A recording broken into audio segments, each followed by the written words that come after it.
Good morning and welcome to the December 9th, 2025 Hempstead Town Board meeting. Madam Clerk, will you please call the roll? Supervisor Ferretti. Here. Councilman Dunn. Here. Deputy Supervisor Gooseby. Here. Councilwoman Miller. Here. Councilman Muscarella. Here. Councilwoman Ryder. Here. And Councilman Schneider. Here. Thank you, Madam Clerk. And today we have our Commissioner of Department of Occupational Resources, Dr. Eric Millett, who's going to lead us in the pledge. Reverend Millett served for 4 years in the United States Marine Corps, followed by service to the United States Department of State in the Executive Protection Unit. We are very, very fortunate to have him in the town of Hempstead family, and I would ask him to lead us in the Pledge of Allegiance. Thank you. Let us stand, those who can, who are able, hand over heart. I pledge allegiance to the flag of the United States of America and to the republic for which it stands, one nation, under God, indivisible, with liberty and justice for all. All right. Thank you, Reverend Millett. Madam Clerk, please call the first public hearing. Yes, we have a series of public hearings, the first of which is a proposed local law regarding regulations and restrictions to limit parking in Baldwin, Belmore, Elmont, Garden City South, Oceanside, near Island Park, North Valley Stream, Wantagh, and West Hempstead. Thank you, Madam Clerk. Does any board member wish to speak on this item? Is there anyone here at Town Hall that wishes to speak on this item?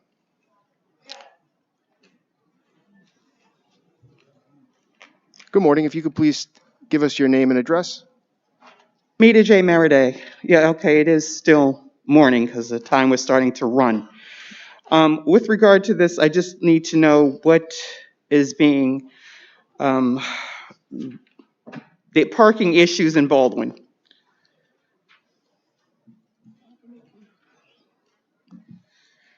Good morning, Supervisor, Deputy Supervisor, Town Board. Rob Capriola and Robert Murphy representing Traffic Control. For this item, it's repealing and readopting a nighttime parking restriction in front of 748 North William Street due to the nightclub on the corner over there. You mean the restaurant that's the restaurant? I guess, yeah, we have it as a nightclub that they wrote in and complained about. And the resident would like to change the restriction for longer hours.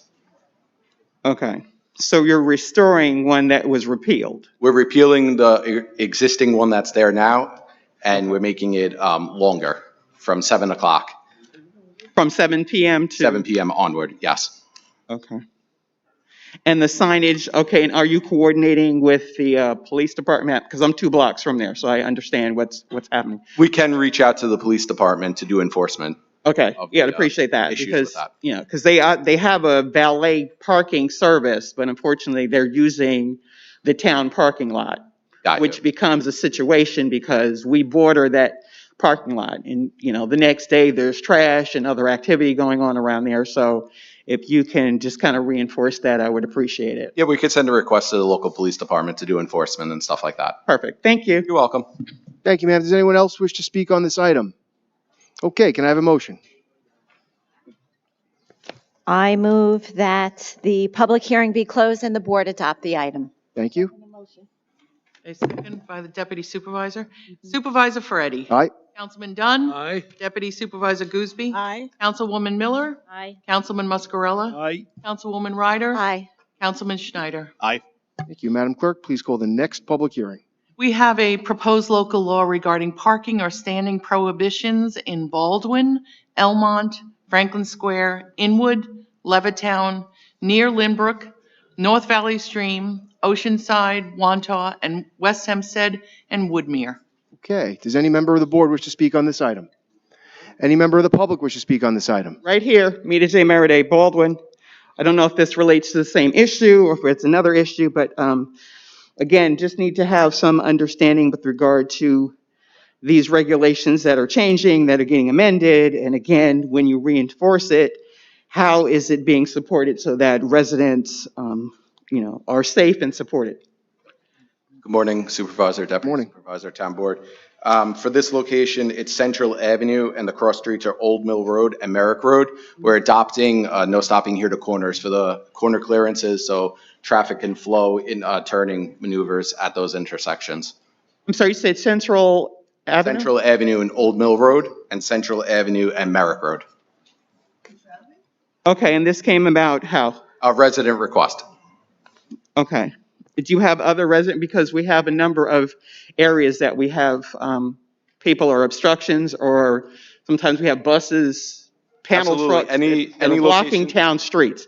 Any requests you have or any other residents that have any requests, just reach out to our department and we could evaluate it to put no stopping here to corners and other restrictions to make it easier for turning maneuvers at those intersections. Okay, so I definitely want to be sure to get your card because we need to have more resources that we're paying for with the town on these town roads, particularly, I can't speak for any other community, but Baldwin's roads are in very bad shape, so we need to make sure that we have parking, lighting, and things of sufficient nature for safety for our residents. But, so we'll connect. Sure, not a problem. Thank you so much. Thank you, Ms. Meriday. Would anybody else wish to speak on this item? Okay, can I have a motion? I move the public hearing be closed and the board adopt the item. I'll second the motion. Supervisor Ferretti? Aye. Councilman Dunn? Aye. Deputy Supervisor Gooseby? Aye. Councilwoman Miller? Aye. Councilman Muscarella? Aye. Councilwoman Ryder? Aye. Councilman Schneider? Aye. Madam Clerk, please call the next public hearing. We have a proposed local law regarding arterial stops in Belmore, Elmont, Merrick, North Valley Stream, Roosevelt, and West Hempstead. Thank you. Does any member of the board wish to speak on this item? Any member of the public wish to speak on this item? Yes, me, the J. Meriday. My interest is in Elmont and Roosevelt. Good morning, Supervisor Ferretti, Town Morning. Board. For Elmont, where it's the location of Sussex Road and 109th Avenue, we're making that location a four-way stop. And in Roosevelt, it's East Clinton Avenue and Bauer Avenue. We're defining the right-of-way at that location. I'm sorry, you're doing what? Defining the right-of-way at the T intersection. Defining? Defining the right-of-way. Oh, you're defining. Oh, okay. Sorry. Okay. So what's the problem with it now? There's no stop sign at that location in Roosevelt, so we got put on notice that we have to have one coming out of the T intersection, turning onto Bauer Avenue. Okay, yeah, because it's close to two particular schools. Yes. Yes, okay. And when will that be taking place? Hopefully within the next week. We're waiting for the markouts to clear from PSE&G and National Grid. Okay, I hope they move faster for this than they do for any other projects, but thank you. You're welcome. Thank you, Ms. Meriday. Anybody else wish to speak on this item? Okay, can I have a motion? I move that the public hearing be closed and that the board consider the item. I second that motion. Supervisor Ferretti? Aye. Councilman Dunn? Aye. Deputy Supervisor Gooseby? Councilwoman Miller? Aye. Councilman Muscarella? Aye.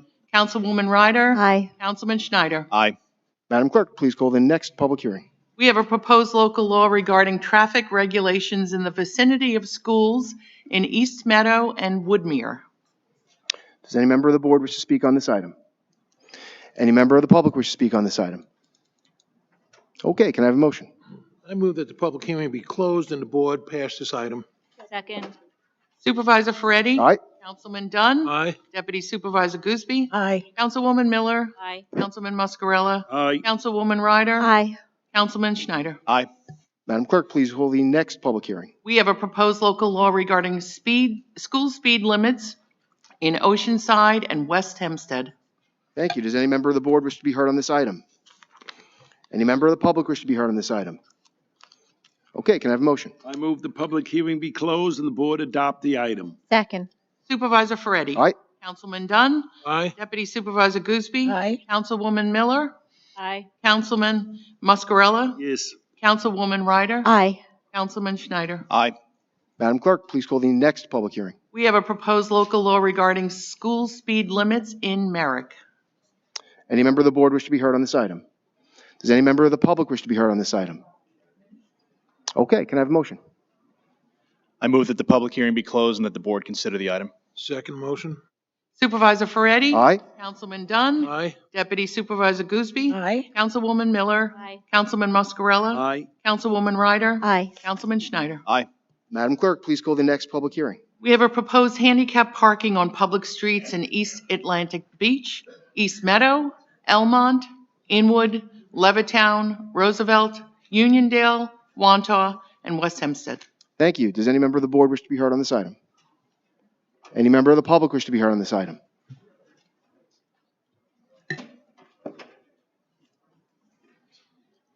Mita J. Maraday. Okay, so the handicap parking, again, that I believe is resident generated. So I know the street for Roosevelt is Gormley. I don't know if there's any others for Roosevelt, but Elmont and Uniondale, I'd just like to know what those streets are.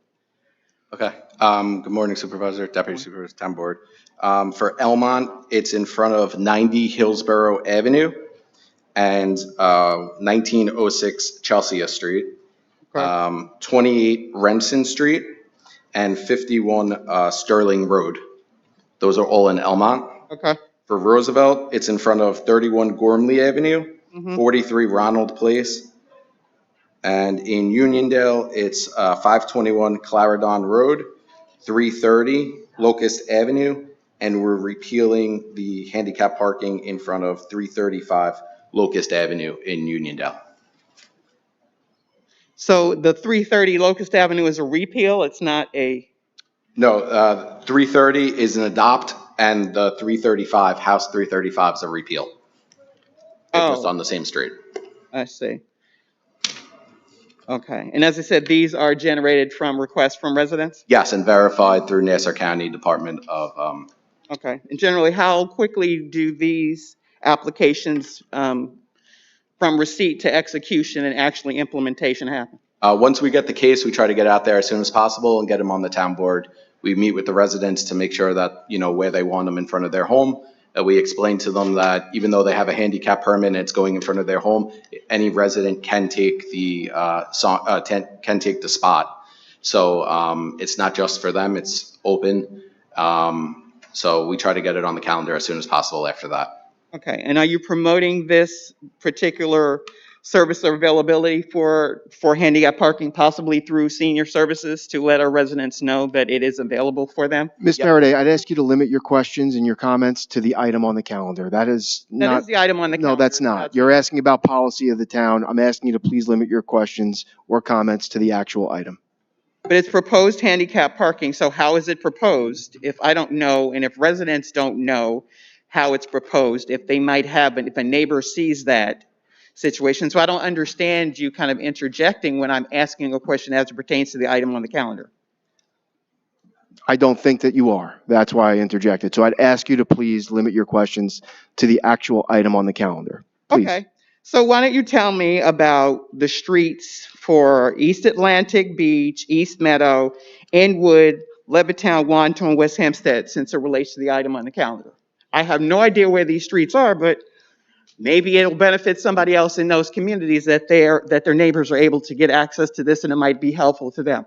Well, East Meadow's not on the calendar, but the ones that are, please, if you could provide those addresses. For East Atlantic Beach, it's 64 Oswego Avenue.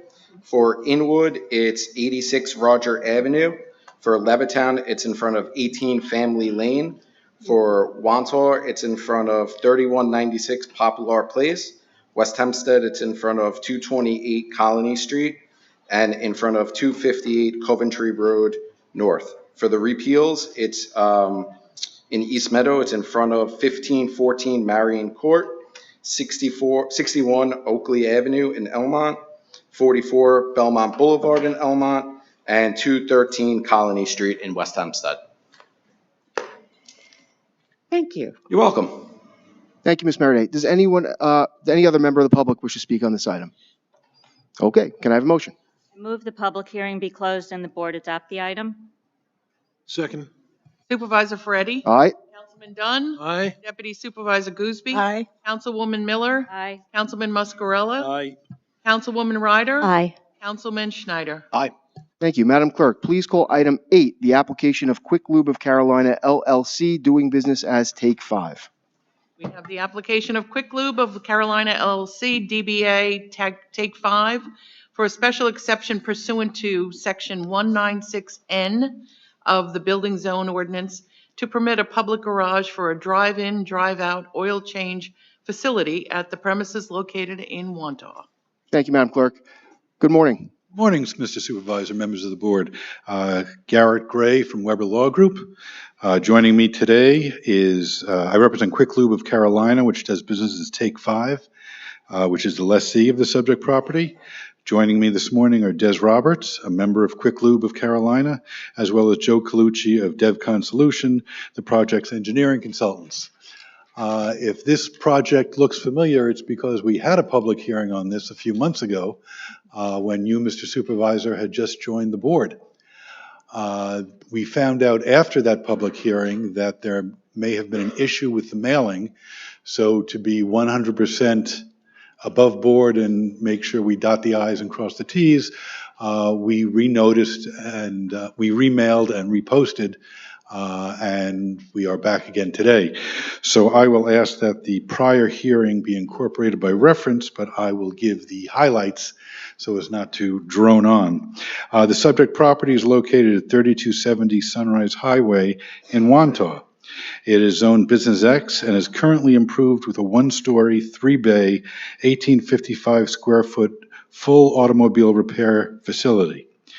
There are currently 2 access points on Sunrise Highway and 2 access points on Grove Street. Take 5 plans to demolish the existing motor vehicle repair facility and construct a smaller, one-story, 1732 square foot building with 3 bays for customers to drive into and out of. Take 5 plans to relocate the building so that it's further away from the residential properties to the south, in contrast to the location of the current motor vehicle repair facility, which is extremely close to the residential border. The new placement of the building will incorporate new site features such as parking, lighting, landscaping, and underground on-site drainage structures. In addition, the 2 closest access points, one on Sunrise Highway and one on Grove Street, will be removed, increasing the overall safety of the site. In addition, as Sunrise Highway is a New York State DOT roadway, we made application to the DOT for the proposed access point on Sunrise Highway, and we've received approval therefore. Quick Lube of Carolina operates approximately 40 Take 5 oil change stores, wherein customers drive into the store, stay in their cars while being serviced for fluid changes, filters, and wiper replacement. No other automobile work is available. Take 5's business model has become quite successful in several states across the U.S., and this is Take 5's first New York location, and it will be, or plans to be located in the town of Hempstead. Take 5's business model is much more environmentally friendly than a standard motor vehicle repair facility, such as the one that currently exists on the site. For example, this can be classified as a fluids-only facility. There are no other motor vehicle repairs done on the premises other than fluid changes, filters, and wiper replacement. There'll be no engine work, brakes, tires, etc. And we only service passenger vehicles and vans, no trucks or fleets. As a result, there'll be virtually no noise, noxious odors, or emissions emanating from the site. The layout of the site, coupled with the construction of a smaller building that presently exists, not only moves the building away from the southern property line to the maximum extent possible, but it also provides for additional landscaping that Take 5 will install and maintain. Take 5 will also fully renovate the parking lot, which will include new paving, curbing, on-site lighting, and drainage in accordance with town standards. Also, in response to comments that we've received from the town, we will be installing a permanent flagpole at the site. We will arrange for an annual maintenance contract by a licensed landscaper to take care of the landscaping on the site, and we are delaying the opening of the business on Sunday until 8 a.m.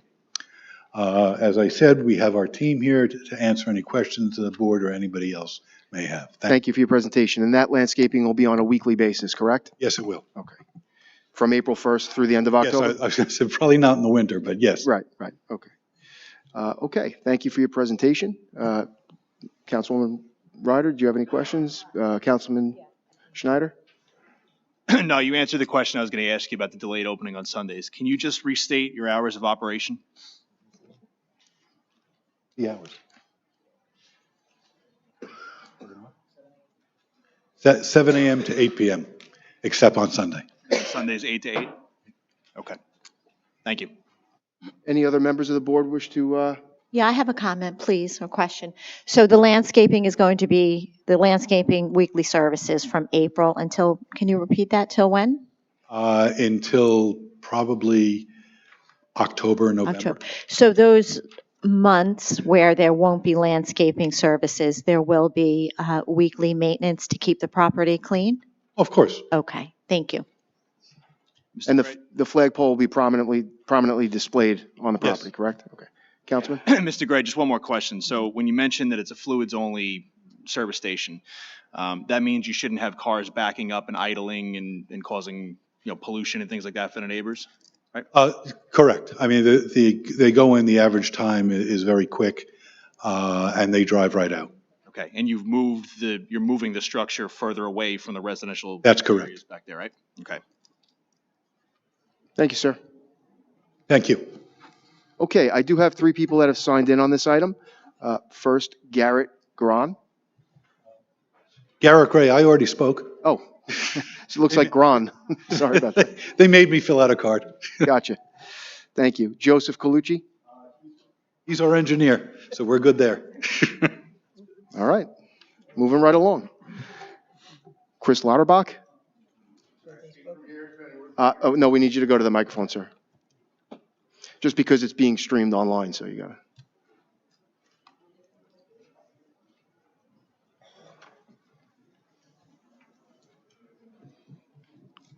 Good morning, sir. If you can give your name and address, please. I'm Chris Lauterbach. I live in Wantagh at 2002 Beach Street, which is adjacent to the proposed property, or at least diagonally adjacent to it.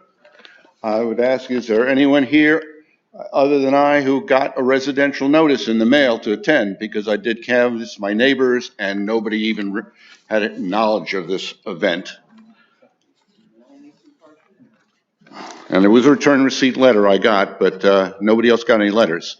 I am concerned about the noise pollution potential, the light potential. I can actually see the existing building from my property. Obviously, I only have a phone with me, and bear with me a moment.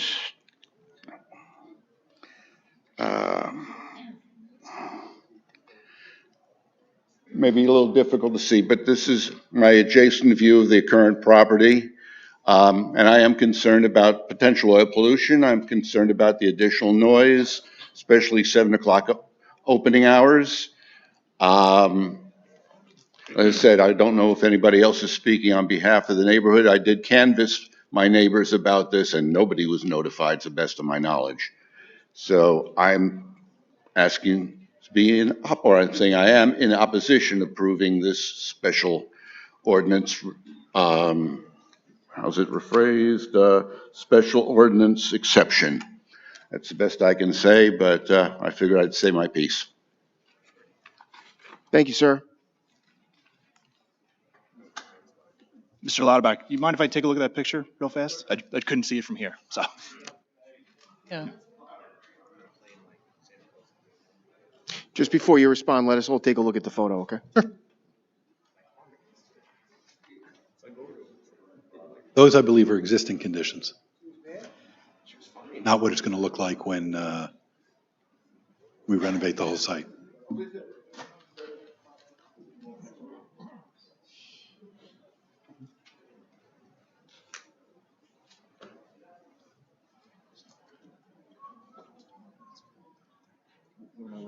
That's where the sign is right now. Freddie, you may remember me. I did the video. You were at the Wantagh Railroad Station several months ago, and I was the guy out there with the video camera recording the event, letting other people know you were at my neighborhood. Well, thank you. I appreciate that. Thank you. So if you could just give us, Mr. Lauterbach, can you go back to the microphone?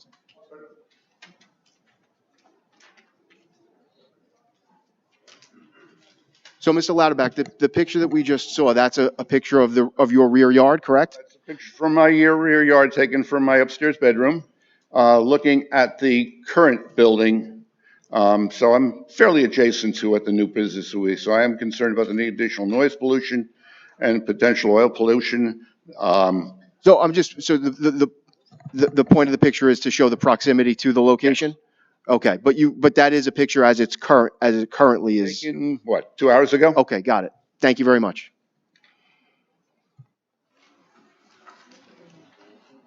Council. Yeah, Mr. Gray, if you don't mind, Yes. just to follow up on Mr. Lauterbach's concerns, how much farther away are you moving the structure from what his property line is? Probably about 50 feet So it's 50 feet further away? further away. Okay.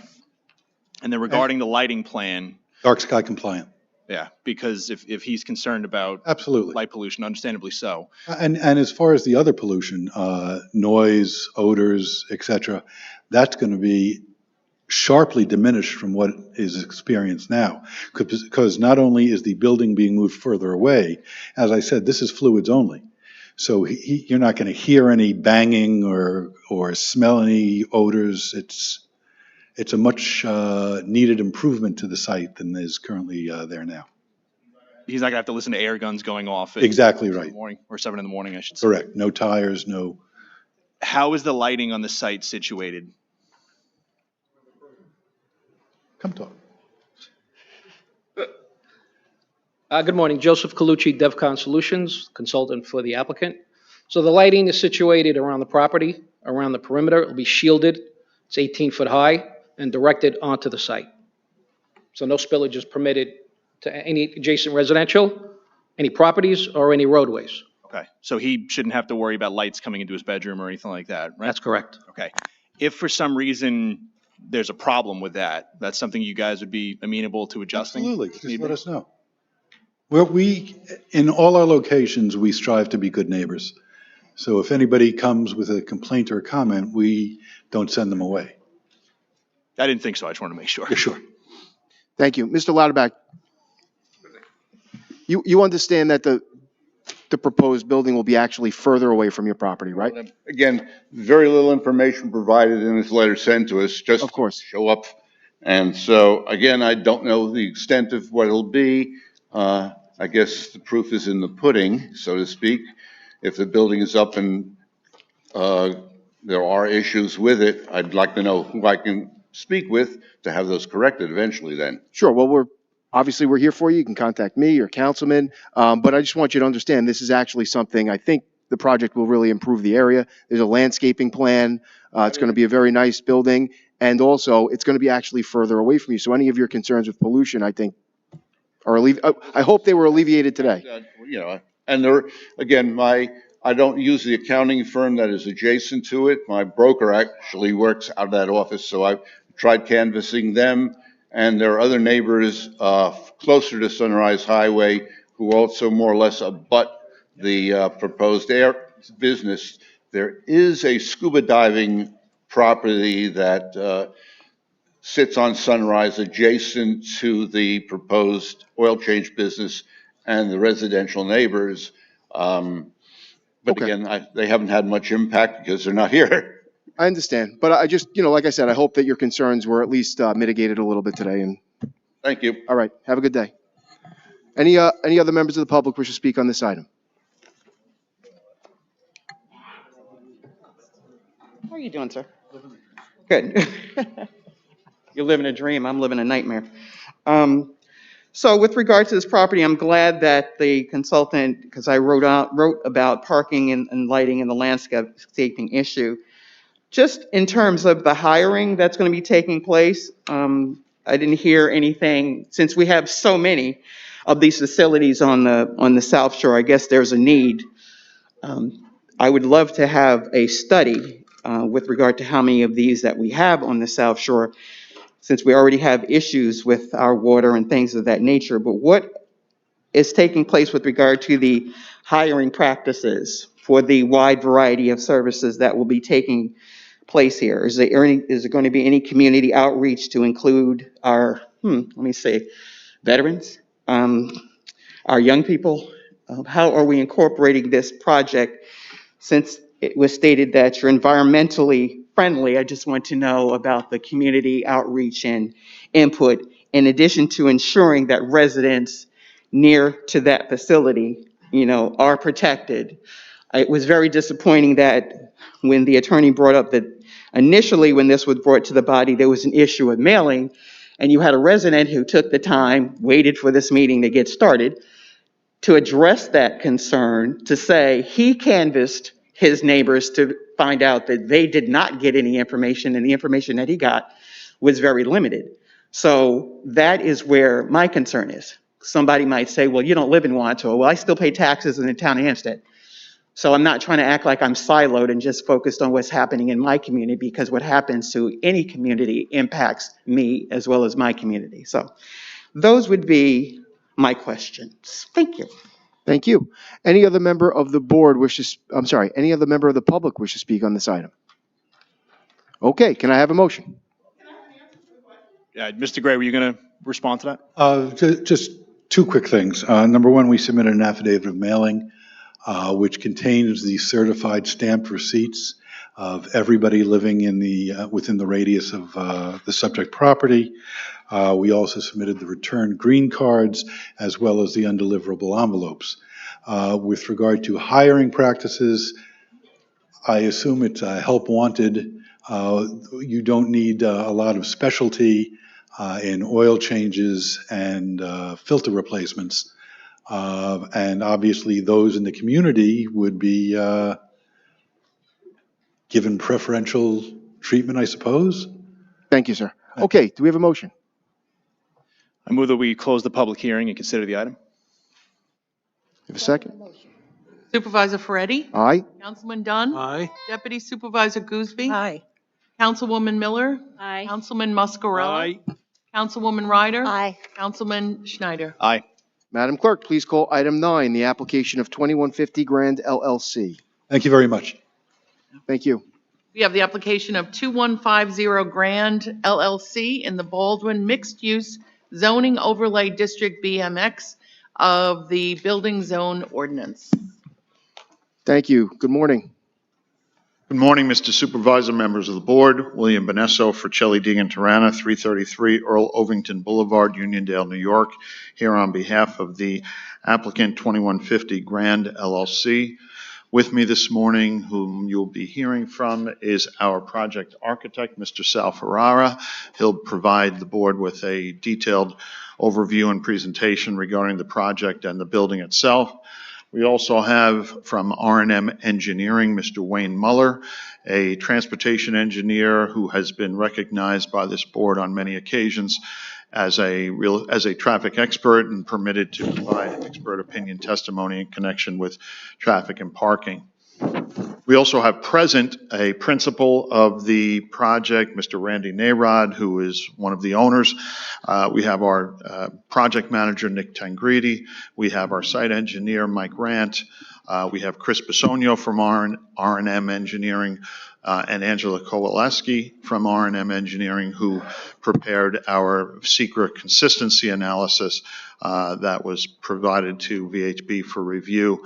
They're all available for the board should the board have questions in their areas of expertise or wish to hear from them for other reasons. The project before the board this morning is a proposed 5-story mixed-use residential apartment building with a partial basement floor. The site is located on the west side of Grand Avenue and about 70 feet north of Brooklyn Avenue on Grand Avenue. The building is a proposed 58-unit apartment building, 49 one-bedroom, 9 two-bedroom units. In addition to the apartments, the building will have a commercial space, a bagel/coffee shop on the front of the building facing Grand Avenue, which is an amenity for both the tenants and the local community. There is also proposed a community room in the building, which will be used for tenant and for civic group purposes. And then there's a small, and Mr. Again, Ferrara will describe this in greater detail. There's a small, if you will, pocket park situated to the southeast of the building on the street, which will provide a nice landscaped, comfortable area for residents and patrons alike for the building to sit and have a cup of coffee, have their bagel or whatever. This project has been a long time coming. The project started over 2 years ago. My client, Mr. Nayrod, came to us, and when he told us what he wanted to do, he said right from the start, I really want to make sure that the community is brought up to speed on this project and contributes to this project. So before we ever filed any application, we started with the community. We went first, we had a concept plan prepared, went first to the Chamber of Commerce.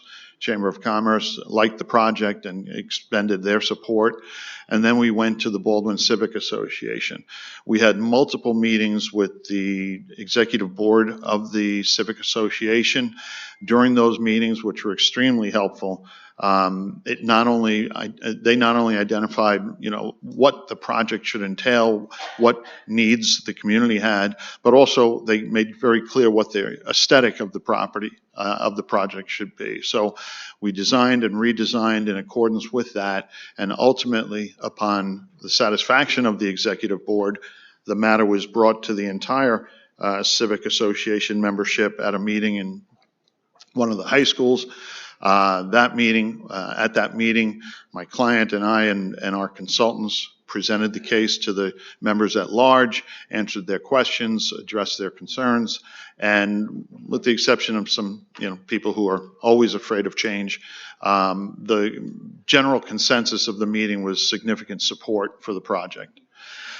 Consequently, once that was done, we then went to the municipal providers to make sure that they were okay with it. We went to the fire department, police department, sanitation, discussed the projects with them, got their input, and ultimately, when all of that was done and we had support from the entities that I've just described, that's when we filed our application.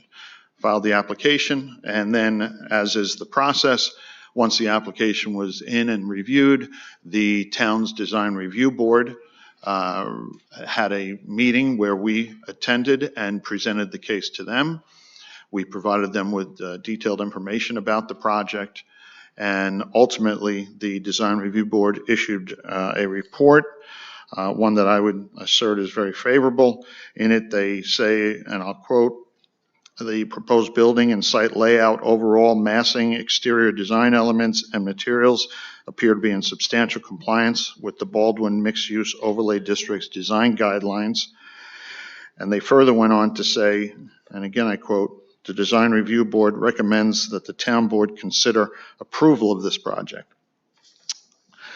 Thereafter, we also, being that this is Deputy Supervisor Goosby's district, I met with Mr. Lester, our liaison, and discussed the project with him to make sure that their comments were incorporated in how we wanted to proceed. So we've been extremely transparent and open, reaching out to the community on this project.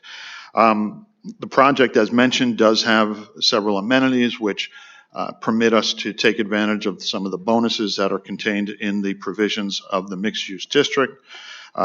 Because of the community room, the bagel shop, because of the park that we're proposing, and also a commitment by my client to provide the town with a community benefits payment of $210,000, which would be used for appropriate off-site improvements. We feel that the bonuses that we are eligible for are justified. That allows us our FAR of 1.87, whereas the bonus permits up to 2. It gets us very close to our parking requirement. Based on the bonus, we would require 49 parking spaces. We have 45, but you'll hear from Mr. Muller, our traffic expert, that based upon this being in very close proximity to the train station, it's a true transit-oriented development project. The spaces provided will be more than sufficient to accommodate the parking demands of the property. The relief we do need, though, is the 4-space variance for the parking, and we need this board to grant the units that we propose on the first floor.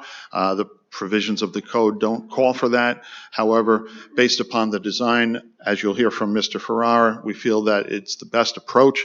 Meanwhile, But at the same time, they are not visible from the sidewalk or the street. They are set behind the community buildings and the community room and the bagel and coffee shop. So the spirit and intent of the code is certainly met in that regard. And then we also need relief for the density, having the 58 units. So that being an overview of the project, unless the board has questions of me, I'll call upon Mr. Ferrara to speak directly to the building and the site. Mr. Ferrara? Good morning. Salvatore Ferrara. I'm a licensed architect in the state of New York. Combined Resources is my company. We're located in Mineola.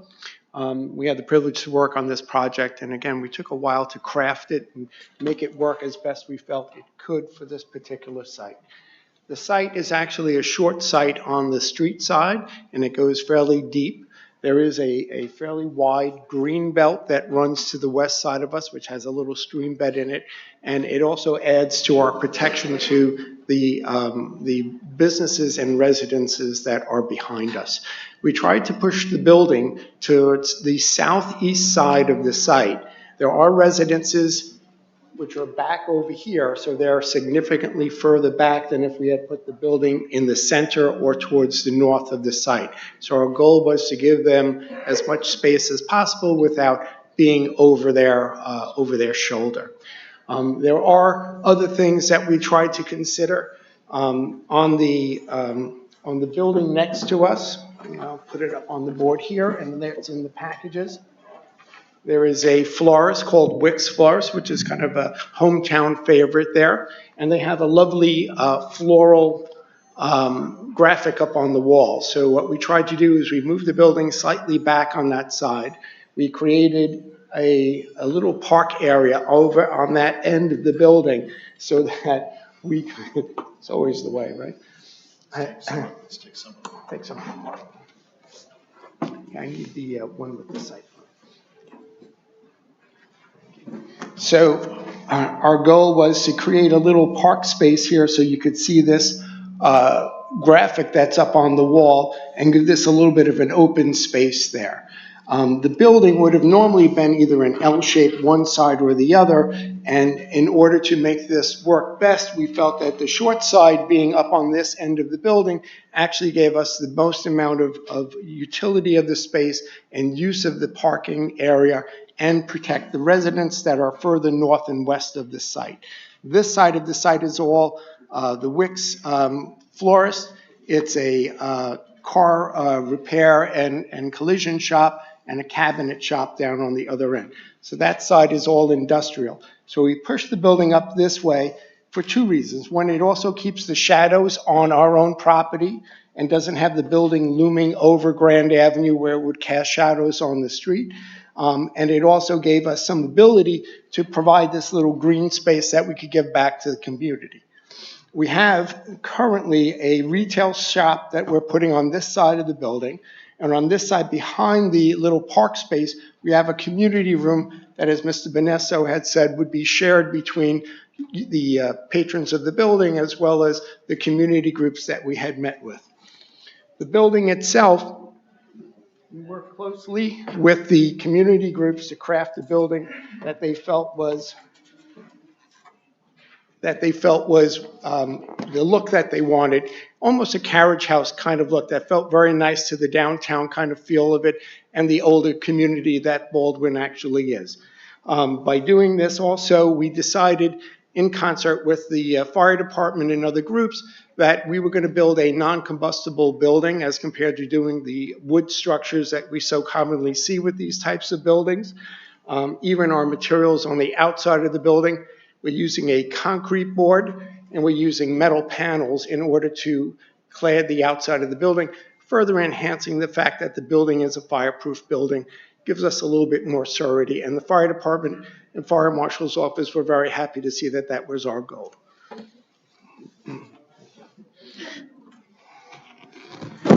The outside of the building also has the brick panels, which we've used as a, you got it? Which we use as a point of accent, which also ties into the brick that's in the downtown. The nice part about our project is that we're north of the train station, not south of the train station, which is where the smaller part of the community retail is.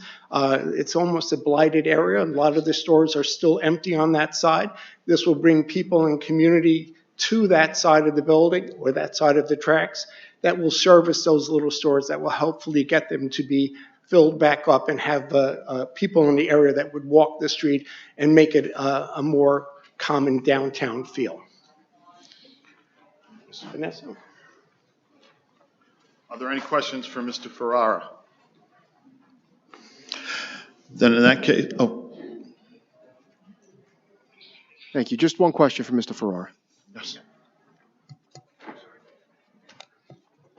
Yes. Hi, Mr. Farrar. I just looking at these photos, I don't see a flagpole anywhere in the schematic. Will there be one? We could put one, we're a little tight towards the front, but we would put one on the park side, which is to the south side of the building. So that would be in this little park area down here. You can see in this particular layout, we're creating a park with some bench work and some landscaping. So we could put a flagpole. We wouldn't want to block the graphic that's there. You can see it's a fairly boisterous graphic, but it's become something that the community loves. So our goal was not to block it. So Okay, but I'm sure there's a place on this property you could find a spot for it, right? we will incorporate it. Okay, thank you. Thank you, Mr. Ferrara. At this point, I'd like to call Mr. Muller. As mentioned, Mr. Muller is a transportation engineer, and he's been qualified by this board in the past as a traffic expert. He's going to be providing testimony in connection with the circulation and the parking demand for the property.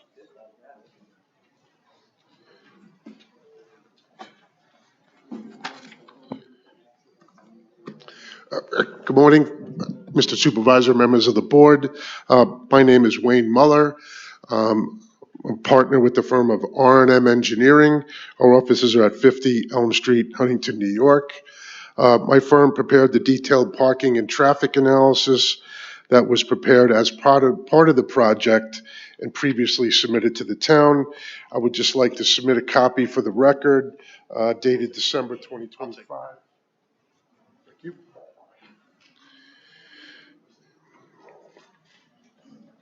And incorporate that copy into the record. The detailed parking and traffic analyses that were prepared for this project were prepared in accordance with recognized standards and procedures. As described by Mr. Benesso and Mr. Ferrara, the proposal before the board this morning is for the demolition of all existing structures on the property and the construction of a mixed-use development. As indicated, the proposal consists of 58 multifamily dwelling units, 49 one-bedroom and 9 two-bedroom units, and approximately 909 square feet of retail space and the community space. As depicted on the plans prepared for the project, access to the property will be via a single driveway on Grand Avenue that will allow for entering left turns in the northbound direction, entering and exiting right turns. Left turns out of the driveway will be restricted based on the comments that we received from the Nassau County Department of Public Works, who maintains jurisdiction over Grand Avenue. I'm just going to highlight the particulars of the study for the board. The project, as Mr. Benesso indicated, is located approximately 350 feet from the Baldwin Long Island Railroad train station.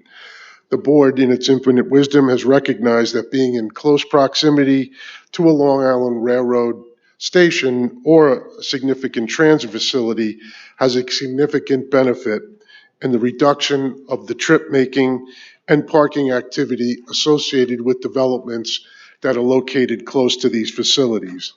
The proposed project that's before the board this morning fits the bill 100%. As shown on the plans and as described by Mr. Benesso, 49 parking spaces are required for the project, and the project will provide 45 parking spaces on the property. The detailed parking analysis presented in the report clearly indicates that due to the transit-oriented nature of the development, The quantity of parking spaces provided on the property will be more than adequate to satisfy the demand. And specifically, the largest generator of of parking for the project will be the residential component, and the peak parking activity for a residential development occurs during the overnight hours. I would say somewhere between 10 or 11 in the evening to the early morning hours when the residents are home and essentially asleep. During the 609 square foot retail facility, in accordance with the code provisions, would generate 2 cars, which could easily be accommodated on the site during the time periods when the facility is open and/or take advantage of the available on-street parking on Grand Avenue. Our analysis of the traffic generated by the project indicated that there will be no significant impacts to traffic conditions within the surrounding area upon the construction of the project. In fact, there will be a reduction in the traffic volumes generated by the subject property due to the removal of the existing structures. So the project on a whole is a net positive for traffic because we're removing all the existing buildings and proposing to construct the 58 dwelling units and a very small 609 square foot retail facility. That is my presentation. I'd be happy to answer any questions the board may have. Thank you. Mr. Mueller, 2 questions for you. One, when will there be an assigned parking spot for those who have an apartment? That I don't. Or will it just be general open parking? No assigned. There will not be assigned parking. Okay. And will there be spots dedicated for the commercial use? I don't believe that not that to my knowledge, but I don't believe that they'll be needed in so much as that during the day when the commercial use will be open, there'll be available parking because the people who aren't taking advantage of the proximity to the railroad will be at their place of business, and then there'll be available parking. And/or there is available on-street parking on Grand Avenue to accommodate, thank you, to accommodate the activity that would be generated. Again, it's only 609 square feet. So the idea is it's a bagel store. The prime time for a bagel store is during hours where the occupants would be at work. That's correct. Got it. Okay, thank you. Thank you. Are there any members here from Baldwin who would be interested? Not you, not yet. I'll get you a little bit later. I know you're going to say you're ahead. Okay, you say that. Any members? Are there any members here who live in Baldwin who would like to come and make a citation or do whatever it is you'd like to know? Is there something that, okay, come up. We do have representatives from the Civic Association here. I would simply, in closing our direct presentation, Mrs. Gooseby, indicate that Nassau County Planning Commission has recommended local determination on this matter. That's our direct presentation. We're happy to address any public comment. Okay, that's what I really would like to know because I'm listening to you talk about the cars and so forth. If 2 people are living in an apartment, 2 persons, would they have those 2 cars there just for them? The ones who live there? I'm listening to something else that you're saying. If 2 people are living in an apartment and they have 2 cars, you're saying, they would park in the parking lot, or they would park in available parking in the area.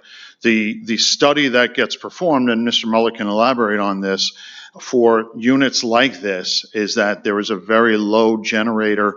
They are very low generators of people with cars who reside in units like this, 1 bedroom, a few 2-bedroom units. But again, the studies are borne out based upon the Institute of Transportation Engineers numbers for parking requirements for apartment buildings and then actual observations.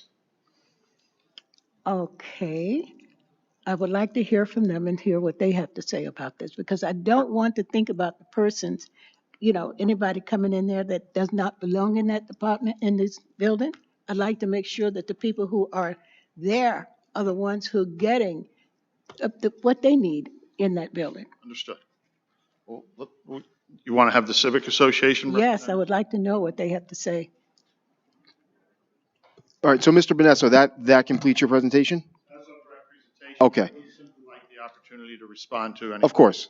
Thank you. Any other members of, just before we get to the public comment, any other members of the board wish to speak on this item or I have have- questions for Mr. Benesso? Yes, I have some, may I? I have some comments and questions. I believe this is a wonderful upgrade to Baldwin, and I want to thank the developer for the investment. I know that's tens of millions of dollars of investment that's going into the Baldwin community, and I'd like to say thank you for that, and thank you for selecting Baldwin. I just have a few questions. The majority of the units are one bedroom. So based on your study, would that lead to a very small impact on the school district? Units that have one bedrooms, if residents have a concern that this development may concern the school district? Yeah, I can have Mr. Bisogno from R&M Engineering, who prepared our secret consistency analysis. He can speak to that in greater detail. Thank you. Good morning, Supervisor and Town Board. Morning. Christopher Bisogno, R&M Engineering, 50 Elm Street, Huntington, New York.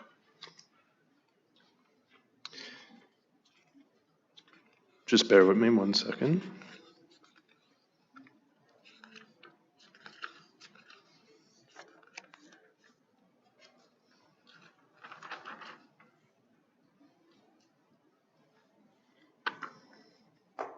So we took a look at the public school impacts for this project, and based on studies that have been prepared in the past by Rutgers University, the generators of school-age children in apartment units like this are, for one-bedroom units, you have 0.07 children, and for two-bedroom units, you see 0.16 children.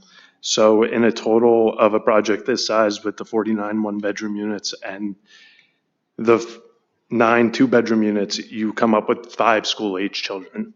So it's very minimal how many children would be generated in a project this size, and the tax impact produced by the project would cover more than satisfactorily the amount of students added to the school district.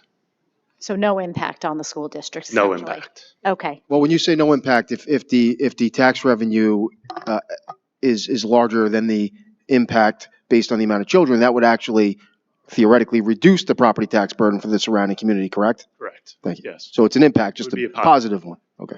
My reason for asking those questions of you is I worked with this for about 10 years, I think, so far. We worked with the state as far as what we thought would come there. And I want to make sure that the people who are going to move into those apartments have the right way. You know, not just have somebody else come in and so forth. I want to make sure that those are the people who would be there, because those people came and they met with us throughout that time. So that's what I want to make sure that it's, what they want. And I know it's a beautiful building. I like it. We were very happy with what was going on there. So I just want to make sure that it stays that way. So I just want to, Mr. Vanessa, you know me, and you know what I'm asking for. Thank you.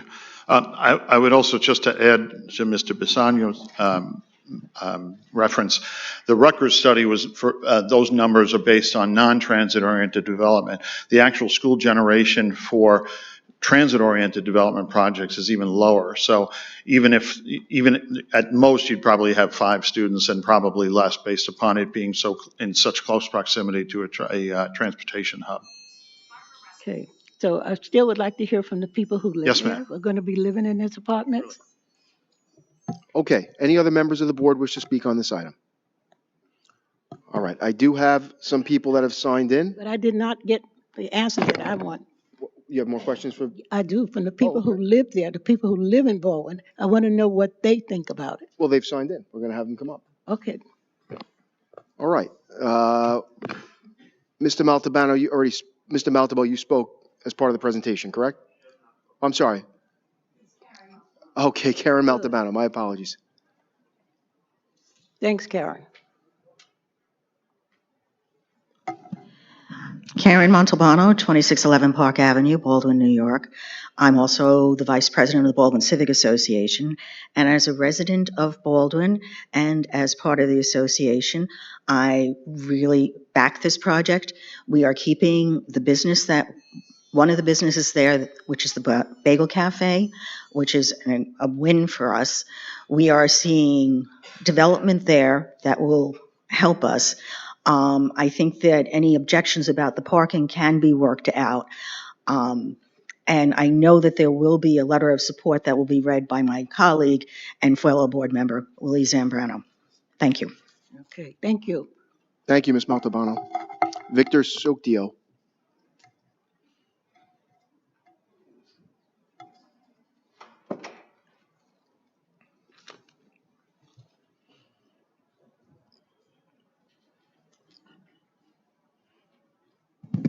Good afternoon. Yes, good afternoon, Supervisor, Deputy Supervisor, town members of the board. So if you My could name just is give us Victor. your name. Yeah, there you go. Got it. My name is Victor Sigdeo from the Baldwin Chamber of Commerce. I am the president. I am also a Baldwin resident, less than a mile away from the said location, and I'm also a Baldwin business owner. I'd like to express our chamber's support of this project. We at the chamber believe that this project will increase, with the increased density to our downtown area, will increase commerce as a whole and Baldwin altogether.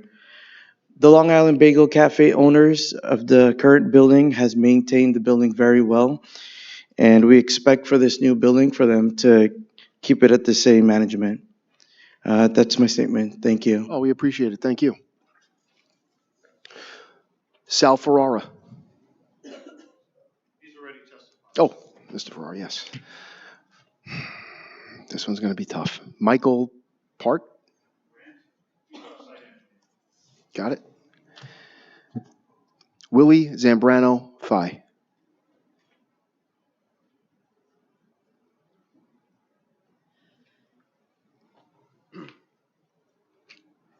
Good morning, Supervisor and members of the board.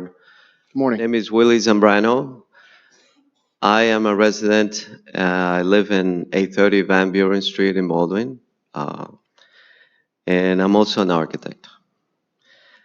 I'm the chair of the Economic Development Committee with the Baldwin Civic Association, and our president of the Baldwin Civic Association could not be here, but she had a letter that she wanted me to read.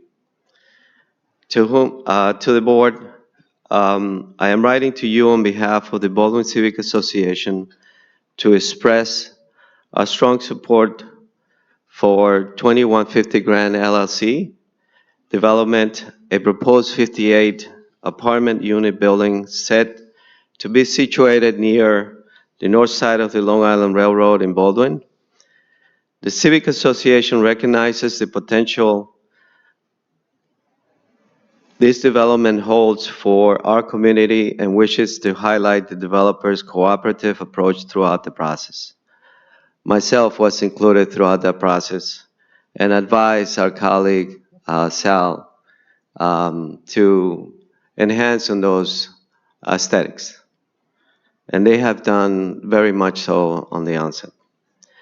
From the outset, the developer has been transparent and open with the Civic Association. They have demonstrated a clear commitment to maintaining an open dialogue and have shown a genuine willingness to consider our feedback. Not only have they made substantial efforts to ensure that the design of the building fits into the existing character and landscape of our community, but they have also prioritized using high-quality materials, both inside and out, to ensure the building's longevity and aesthetic appeal.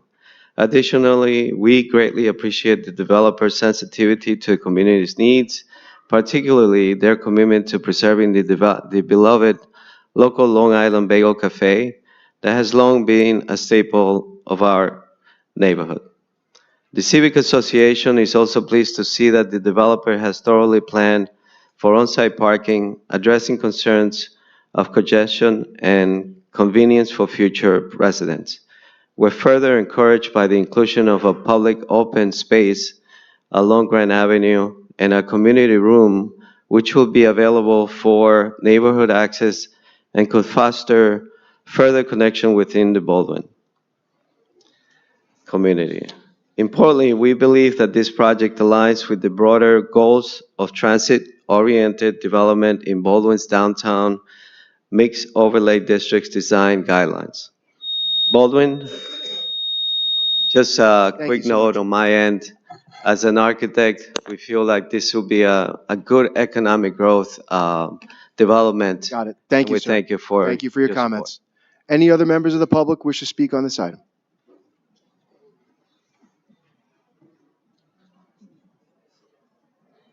Good afternoon. Name and address, please. Good afternoon. Meta J. Meriday, Baldwin resident. For those who say that those in opposition of this project are resistant to change, I would say that I stood before this board to fight for a development, a housing development that was a little further north on Grand Avenue. It was smaller. It allowed for affordable housing. It allowed for veteran housing. It allowed for transport services for our seniors, et cetera, who did not have cars. I appreciate Deputy Supervisor Goosby's concern. I would ask that Councilwoman Ryder actually do a site visit to see the matchbox space that they're trying to squeeze this in. When we call those of us who live in Baldwin, and for example, there was a previous hearing with regard to the lack of outreach to the community. Baldwin Civic Association, no offense to the organization that I'm also a part of, is it's predated by Baldwin Oaks Civic Association, which again, for those who think we're anti-development, we fought to have the first precinct rebuilt in Baldwin. So we fought to have the roads, the road structure on Nassau County Road, which is Grand Avenue, fixed and made safer for residents. Our first precinct reported, and we're still in December, over 100 accidents on Grand Avenue just this year. There have been 7 buildings that have been infiltrated by cars on Grand Avenue that we call the Grand Prix Expressway, including a church. So for someone to make it seem like, oh, I'm not against development, again, I charge this board to take a site visit to see the development, the oversaturation of development that's happening just within a square mile of this particular project. And the parking will be a problem. A singular entrance and exit onto Grand Avenue will be a disaster. And I see how the township is settling so many lawsuits. If you want to put this on the record and then come later and say nobody warned you, when this goes up, when somebody tries to come out of that area, don't say you weren't told ahead of time, because you're going to vote for it anyway. You know, I know the game, I know how it's played. But you need to table this for now and actually show up. And the fact that the public didn't even get to see this information here, why do we have these widescreen TVs if you hardly ever use it? The community was not involved fully. Questions were not addressed. The space is not going to accommodate those who may want to get a bagel. You cannot park on the streets of Grand Avenue sufficiently, and it's not safe, and you have to pay for permits across the street where the train station is. I oppose. Okay, thank you, Ms. Meriday. Any other members of the public wish to speak on this item? Okay, Mr. Bonesso, do you wish to come up?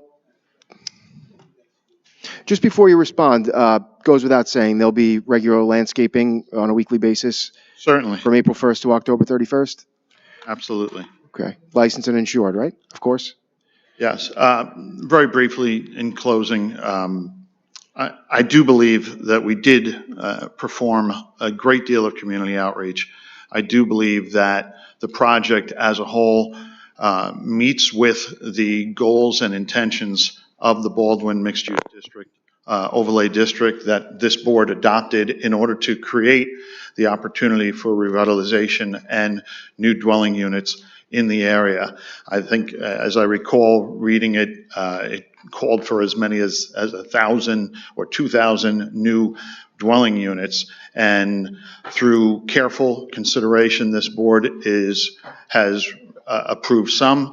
applications. We think this one is worthy of approval as well.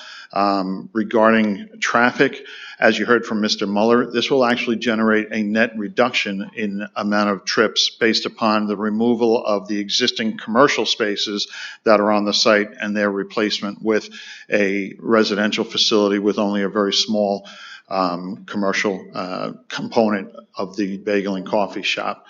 So all in all, we think that this is deserving of the bonuses, deserving of the relief from the town board. As Mr. Ferrara noted, this is a first-class building, and as a result of that, we need the number of units that we're seeking in order to make it financially reasonable, and we think that we've addressed the majority of the community's concerns and the board's concerns, and we feel that it's appropriate for approval. Yeah, Mr. Benesso, I think based on the fact that we've had so many leaders of civic organizations here today speaking in favor of the application, it's pretty clear you did have some outreach to the community. I think that's obvious. Thank you. With regard to the parking, would the applicant be opposed to issuing parking permits to those who are occupying? So in other words, you have a one-bedroom, you get one permit. You have a two-bedroom, you get two, something like that. We could certainly discuss that as an option that would be required of the tenants. Yeah, because that would kind of ensure that you wouldn't have, an over amount of cars, 4 cars in one unit, that kind of thing. And I would just want to stress once again, so the model shows that there would be 5 or less school-aged occupants. Is that correct? That's correct. And so this would have an overwhelmingly positive impact on the surrounding community's school taxes, right? Absolutely. Okay. All right, Deputy Supervisor? Yeah, I'd just like to say, my reason for asking people who are here to speak, because I know them, the majority of them have spoken, and I thought they would be just in charge as they are. I think it's a wonderful idea. I think it's great. I think it's going to be a beautiful, beautiful building, and we have nice people who are going to live in. So I am saying that I would like to see it pass. Thank you, Deputy Supervisor.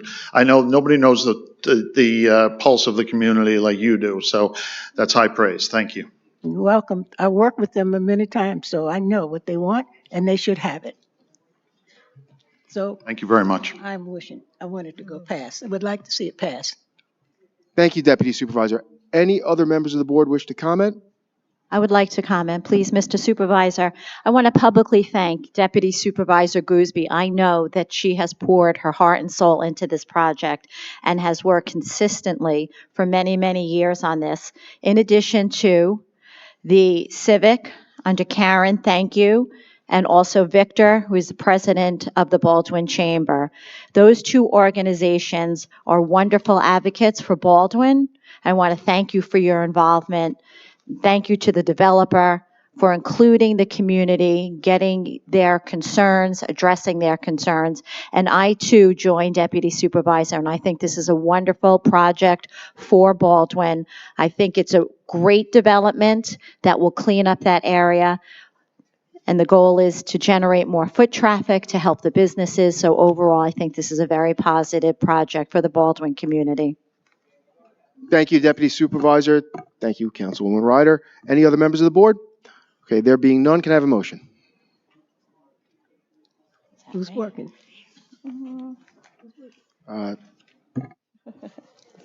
Who's going to look? Oh, okay, my apologies. I move that the public hearing be closed and the board adopt the item. And I definitely second it. If I may, I'm sorry, one moment. You will have to make a secret determination as well before you, if you are inclined to grant the application, you'll also have to make a secret determination as well. Okay. Can we do that? Thank you, Ms. Vanessa. Mr. Supervisor, based upon everything that's transpired, and I know the board wants to approve this project, I would ask that we reserve decision pending the secret determination. Okay, so we reserve decision? Laura, you want to do that? Yes, I move that the board reserve decision. Okay, I second it Okay. at this point. All right. Supervisor Ferretti? Aye. Councilman Dunn? Aye. Deputy Supervisor Gooseby? Aye. Councilwoman Miller? Aye. Councilman Muscarella? Oh, Councilwoman Ryder? Aye. And Councilman Schneider? Aye. Madam Clerk, please call. Thank you Mr. very Benesso. much. Thank you. Madam Clerk, please call item 10, the secret determination on the application of WG Woodmere LLC et al. Yes, we have two decisions on our decision calendar today. The first of which is a decision adopting a determination of significance pursuant to the State Environmental Quality Review Act. Thank you. Does any member of the board wish to speak on this item? May I have a motion? Go ahead. Okay, I move the motion. Supervisor Ferretti. Aye. Councilman Dunn. Aye. Deputy Supervisor Gooseby. Aye. Councilwoman Miller. Aye. Councilman Muscarella. Councilwoman Ryder. Aye. Councilman Schneider. Aye.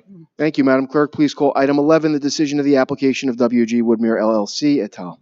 Yes, we have, our second decision approves the application of WG Woodmere LLC et al. To rezone a parcel of land located at the southeast corner of Meadow Drive and Broadway in Woodmere, New York, known as the Woodmere Club, from Coastal Conservation District, Woodmere Club, to CA Residence District. Thank you, Madam Clerk. Does any member of the board wish to speak on this item? May I have a motion? I move the decision. Supervisor Ferretti. Aye. Councilman Dunn. Aye. Deputy Supervisor Gooseby. Aye. Councilwoman Miller. Aye. Councilman Muscarella. Aye. Councilwoman Ryder. Aye. Councilman Schneider. Aye. Madam Clerk, please call the administrative calendar. On the administrative calendar, we have items 12 through 87. Mr. Supervisor, a member of the board, I would recommend that item 54 be amended to include the town attorney and the chief deputy town attorney, and that the board table item 62. Okay. Stuff here. Thank you, Mr. Macaron. May I have a motion to that effect? You move it. So moved. May I have a second? Okay. I'll second. I'll call the roll. Supervisor Ferretti. Aye. Councilman Dunn. Aye. Deputy Supervisor Gooseby. Aye. Councilwoman Miller. Aye. Councilman Muscarella. Councilwoman Ryder. Aye. Councilman Schneider. Aye. Thank you. Does any member of the board wish to speak on any items in the administrative calendar? Okay, I do have some people that have signed in to speak on the administrative calendar. First, we have Doug Auganthella.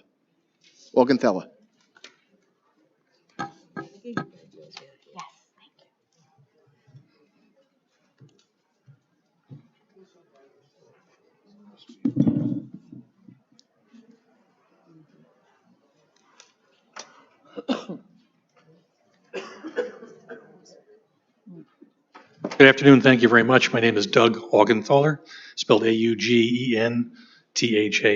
I live in Glen Head, New York. I'm not a resident of the town of Hempstead. So why am I here? I'm here to talk about battery storage, which can create environmental problems, can create dangerous situations for residents far, far, far away from battery storage facilities when they go on fire.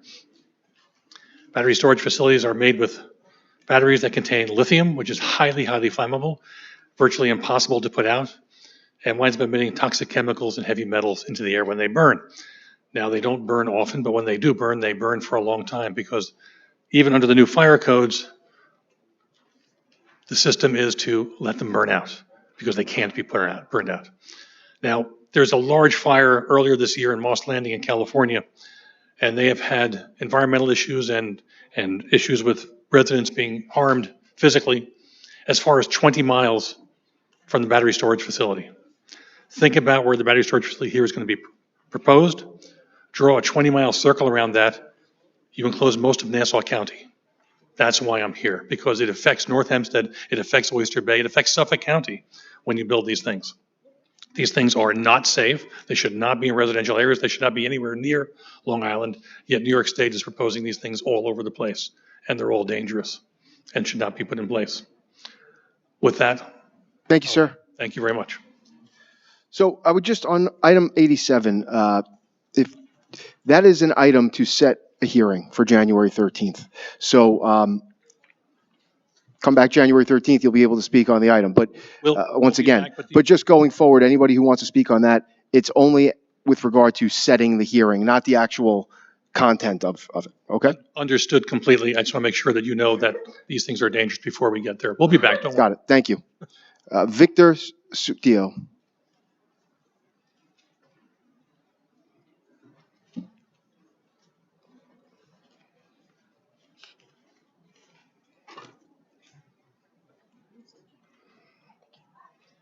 Mr. Suktio? Okay. Chris Panzia.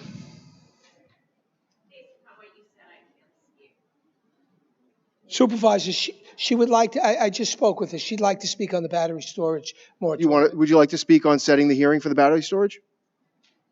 Are you opposed to setting the hearing? Do you want the hearing? You could. Well, I apologize. You got to come speak in the microphone, though. Okay.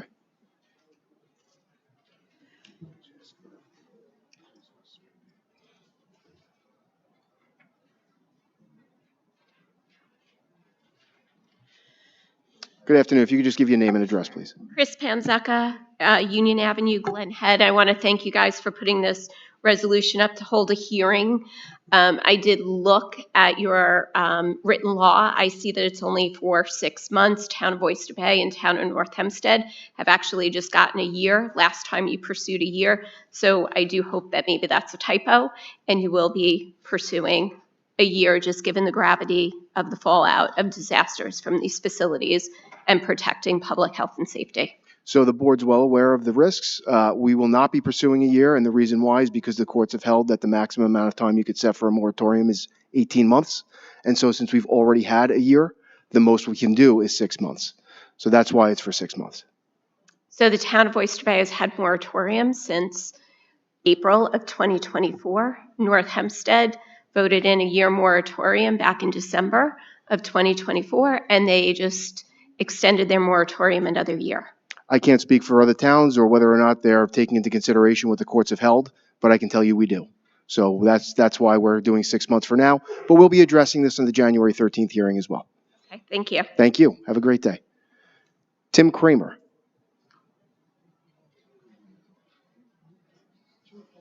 Mr. Kramer. Diane Madden.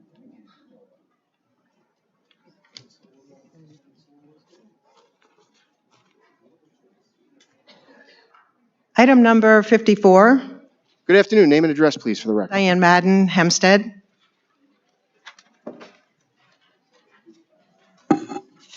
First of all, I'd like to thank Joe Shinablo because he has made this possible, that the board must attend yearly open meetings law school, basically. And I understand the town attorney has added himself and other officials. I think that's important. I hope during that process, because transparency is something that is missing in this town, and part of that is the absence of posting the promotions, the jobs, the raises, on the town board calendar for people to see. And I think that it's particularly important because my understanding is that you're going to sign an agreement involving part-timers. So I think if part-timers are agreeing to any kind of contract, they should be able to see who is getting hired, who's getting promoted, and who is getting raises. In addition to that, Valerie Heffron had sent a FOIL. So I think this should pertain especially to the town clerk and her department. I'll give you the FOIL number. Ma'am, if you have questions on item 54, please give us those. The FOIL law has nothing to do with the open meetings law. So please limit your contents to that on the administrative calendar. I don't mind doing that. Thank you. I have a minute and a half. I don't know why you would object to comments. It's a transparency issue, so yes. Because we like to be consistent, so the rules apply to everybody. So you come up and speak on the administrative calendar. We ask that you limit your comments to the administrative calendar. Thank you. I think the rules should apply to everyone. I think that you should have won your election fairly, but that's besides the point. I think that you should stand for transparency. I don't think it should be necessary for me to bring the subject up. I was unaware, in your opinion, I guess, it's that there's no connection.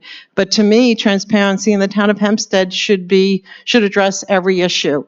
But regardless, I am really glad that obviously this happened before the court forced you to do it. My understanding is that they are planning on forcing you to do it, so it's good that you stepped up. Where'd you hear that from? Where did I hear it? It's your understanding based on what? Well, I believe Newsday reported that. Oh, Newsday. Well, there you go. Must be true. Please continue. You know, Don Clavin must be somewhere holding up a sign saying, "Miss me yet?" Because as obnoxious as town supervisors, yeah, I know, he must be, can be, I think you really have gotten the trophy for that. Well, thank you. Thank you, Ms. Batten. Thank Have a you. great afternoon. Anyone else like to speak on the administrative calendar? Sign in on a tablet or a piece of paper because it just doesn't seem to resonate that I need to speak about issues. Good afternoon. Name and address for the record. Glad it's afternoon because the way y'all delay meetings, but I guess you brought that over from the county, just taking advantage of people's time. Be to J. Merritt. That and cutting taxes. Admin calendar we're talking about on my 3 minutes, sir, unless you're going to cut it off while you're interjecting. Setting dates for town meetings. Just want to know what those dates are and how many evening meetings that we have. That's item 41. Item 37, the meals and the expenses. What was this budgeted? And where's the report for all of these sessions that we're hosting meals and Ms. trips Meredith, and gas miles? Go ahead. Just stop the time. Can we Okay. start with 41? We'll get you an answer to that, and then we'll move on. Appreciate it. Okay. Mr. Macaron.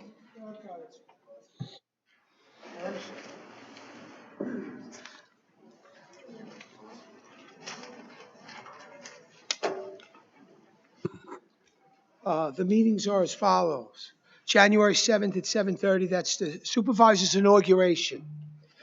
I'll try not to be here. Go ahead. January 13th at 10:30, January 27th at 7 p.m., February 10th at 10:30, February 24th at 7 p.m., March 10th at 10:30, March 24th at 7 p.m., April 14th, 28th, 12th, 27th, 9th, 23rd, 7th, and 4th, all at 10:30 a.m., September 9th, October 5th, 10:30 a.m., October 15th, 2:30 and 7 p.m., and then November 12th and December 8th at 10:30. Okay, good number of evening meetings. Thank you so much. I concur with regard to item 54, opens meetings and not necessarily, and also Robert's Rules of Law for procedural processes during a meeting would be very helpful. 61, what connection is this Redland Strategies? Because once again, I'm not seeing any listings here. Not that it is quote unquote mandated, but it would be nice if we propose all of this. You wear the flags and all this stuff, and you talk about you supporting our veterans who are dying at a strange clip. You don't list business operations that are being furnished by veteran-owned, minority-owned, and women-owned businesses. And as a journalist, I take exception to, the jokes about Newsday or whatever, the insults that are now being flung from the person who, anyway, is in the spot at 1600 if he doesn't tear down most of it.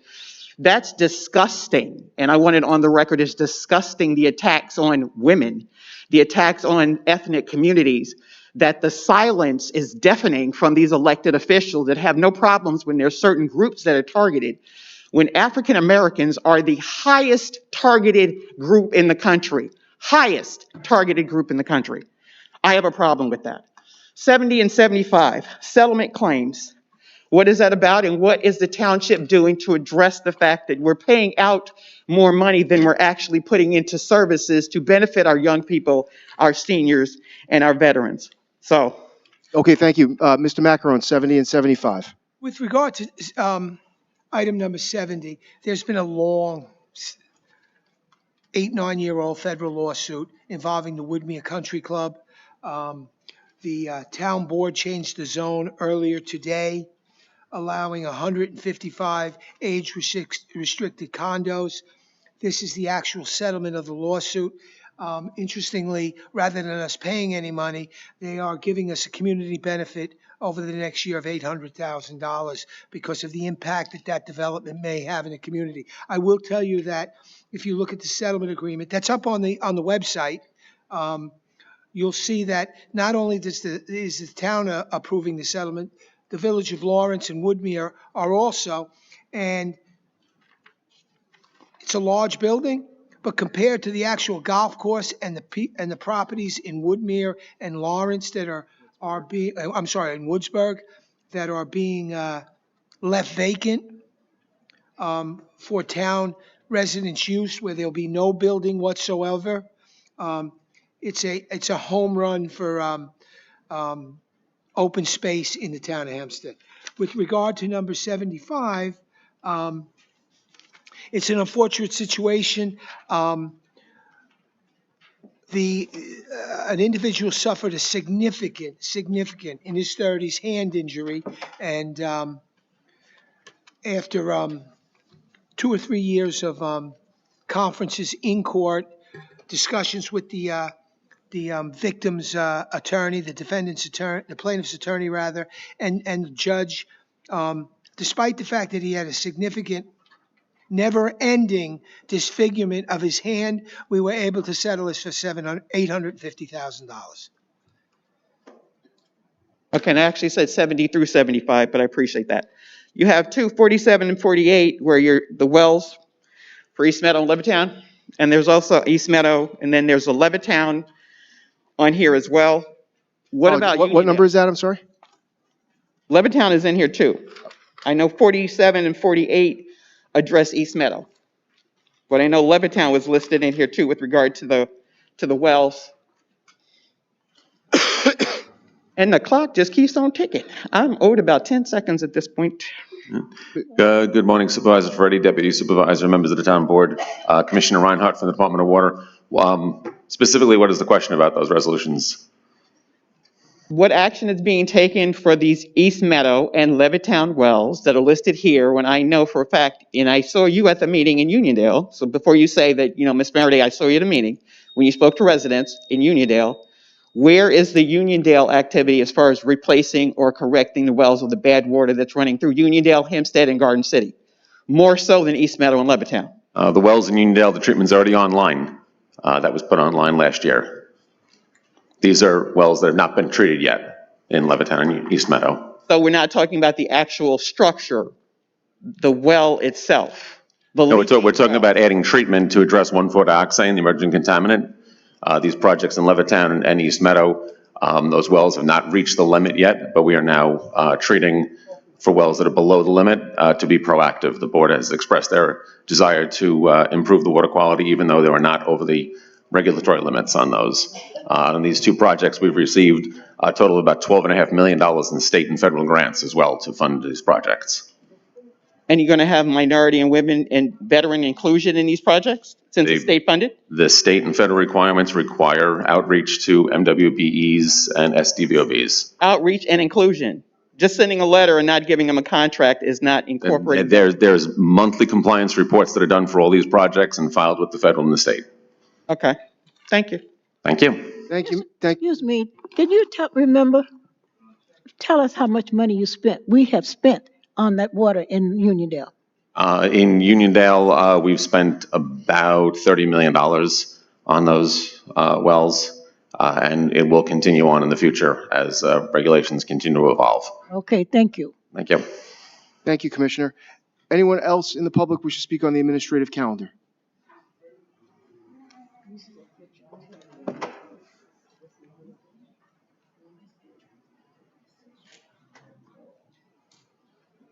Good afternoon, sir. If you could please give your name and address for the record. Good afternoon. Richard Shern, 167 Jefferson Avenue, Island Park. I'm just following up with respect to item number 70, which I understand is the settlement of the Woodmere Club litigation. And I read the decision, which was also approved today, and I note that the decision indicates that the adoption of that change of zoning moots the litigations, and I heard counsel just indicate that the villages are part of the settlement agreement.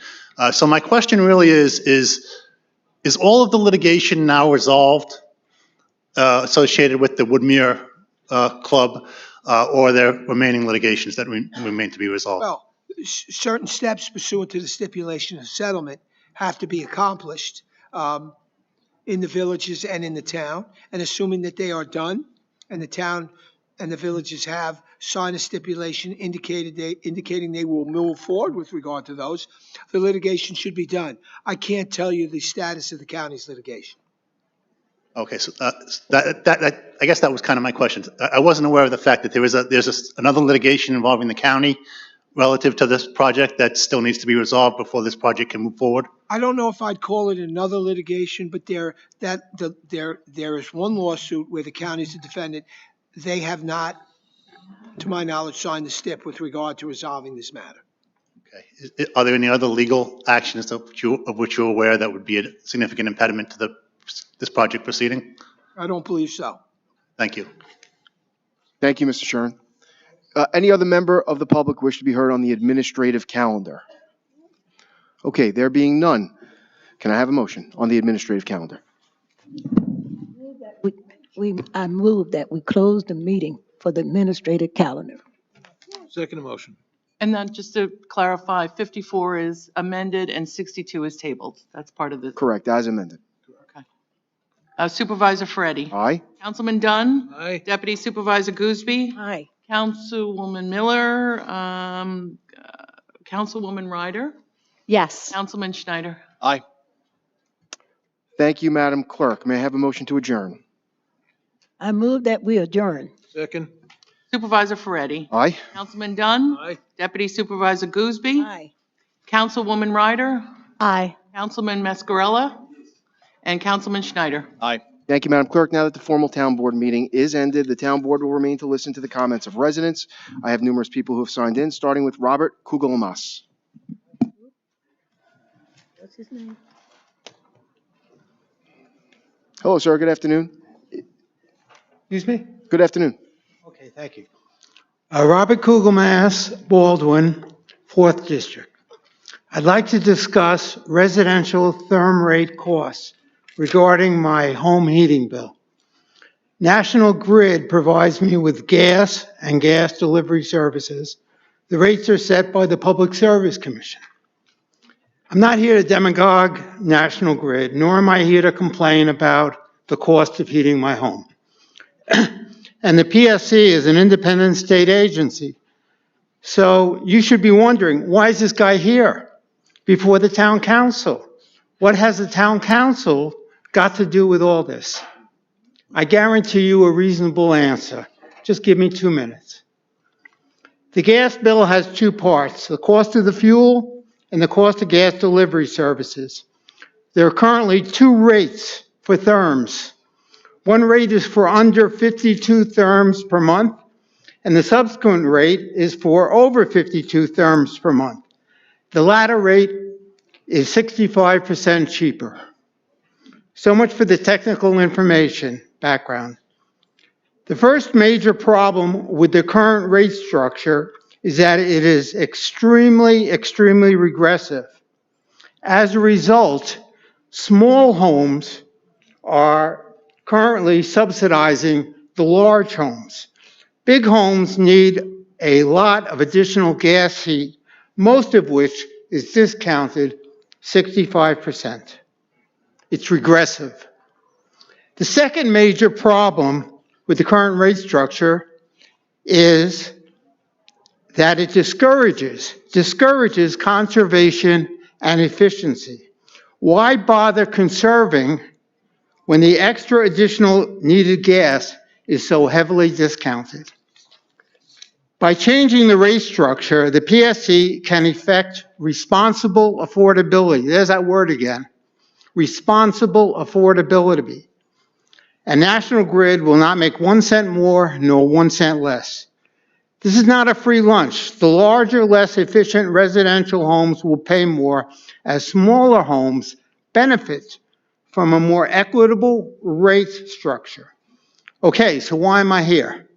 Because an individual citizen cannot file a rate claim or complaint with the PSC.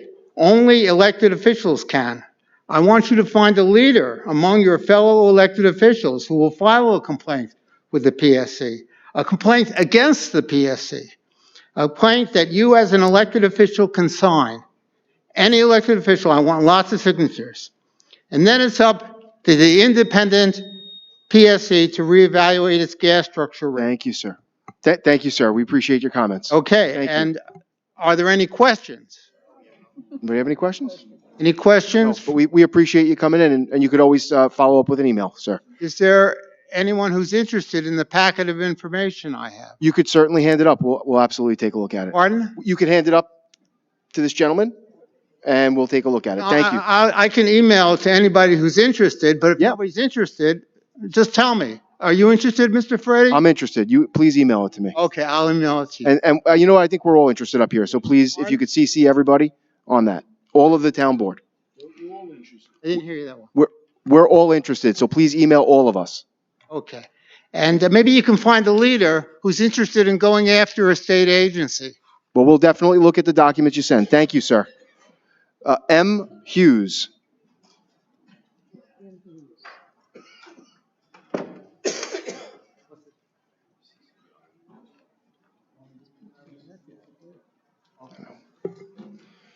Hi, good afternoon. If you please give your name and address. Thank you. Good afternoon. Michael Hughes, Baldwin. Heard the word landscaping thrown about a lot this morning. The word landscaper is misleading. There are legitimate folks out there who are credentialed and work with the land to create beautiful landscapes. Then there are others who simply maintain grass, flower beds, and shrubs on properties. These maintainers use and often misuse power equipment to do their work of lawn cutting, edging, and trimming. On our block, there are about 21 homes. Each lot measures 40, 50, or 60 feet wide by 100 foot deep. All but 2 of these homes hire these maintainers. Maintainers work 7 days a week, 11 months each year. Air and noise pollution is an ongoing pox. There are few regulations that deal with the use of power tools employed by maintainers. There is no enforcement of any existing regulations. Maintainers operate with impunity and without accountability. Lawnmowers make sense. They get necessary work done. Leaf blowers, a misnomer, do not. To point, where does one find fallen leaves in the middle of May, June, July, August, or September? Also, if folks dust the inside of their homes every week or 2 or 3 weeks, why would anyone use a leaf blower to dust their entire outdoor property on a weekly basis? Leaf blowers make very little, if any, sense. Leaf blowers are being used to move dust, dirt, bacteria, and debris from one property to surrounding private and public properties. Private properties include inside and outside of homes and vehicles. Public property includes sidewalks, streets, bays, canals, and estuaries. There's a financial incentive here too for the maintainers. The less they fill their truck with debris, the fewer trips they have to make to the transfer station and pay tipping fees. The New York State Constitution guarantees clean air and water to all.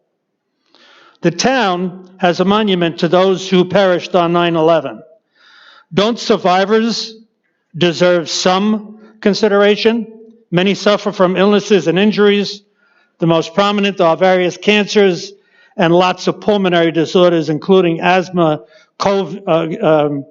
COPD, and reactive airways disease. We have no control over pollution in India or China. We can easily influence air pollution in our little bubble known as the town of Hempstead. I'm sorry I've run out of time, but I've had an ongoing dialogue with the town for 5 to 10 years about this issue. I appreciate it. Thank you, sir. Richard Shuren.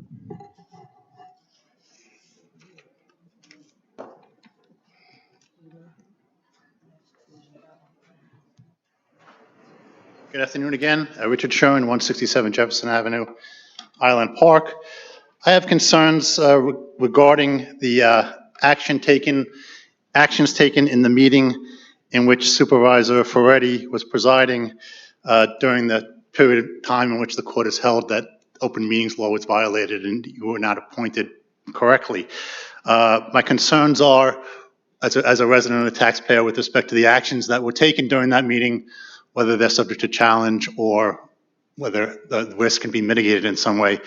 So I would encourage the town and the town attorney to provide an opinion, perhaps, in that regard as to the validity of the actions that were taken during that meeting, which Mr. Ferretti presided over, where the court has held that there was a violation of the open meetings law.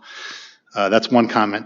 The second comment that I have is, as you know, Supreme Court Justice found that the conduct attributable to counsel by the defendants in that case, yourself and other members of the board, was quote unquote disturbing. This is on the heels of another decision by Supreme Court Justice, where they found that town of Hempstead in contempt for not complying with an order for the turnover of emails, as I'm sure you're familiar with. So as a town resident, I'm concerned with how the town is responding to legal matters, the process in which it has in place, which obviously creating problems.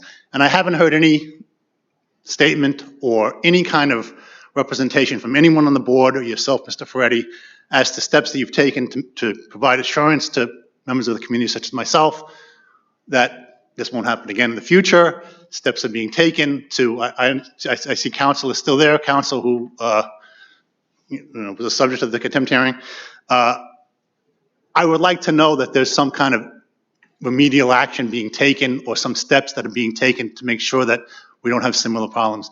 And my concern, for example, is, Long Beach there was a great mistake made by counsel in that case where there was a default taken on the super block, resulted in tens of millions of dollars of liability for residents, which they're paying for. So I don't want to see things like that happen here in the town of Hempstead. And I think we've gotten some warnings that things are not occurring properly. So I would ask that you look at the processes and procedures and you take some steps to fix them. Thank you. Okay, thank you, Mr. Shuren. While I can't get into the actual litigation as it's still pending, I will say there are three things you indicated which were not accurate. Number one, I did not preside over the meeting at the August 5th, 2025 date, which when I was appointed. So that's inaccurate. Number two, the court decision did not describe the actions of this board as, quote, disturbing. And lastly, nowhere in the decision did it say that my appointment was incorrect.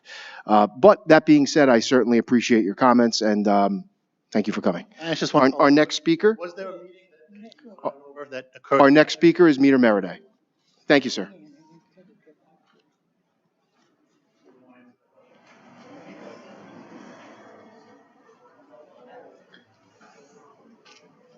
So much to digest today. Just to kind of follow up with that as it pertains to some of the other issues on the administrative calendar, you need more than 3 minutes because, first of all, it's very hard to get this information on the website, and then you show up here, you gotta, be delayed a half an hour as if people don't have other things they need to do for a meeting that's supposed to start at 10:30.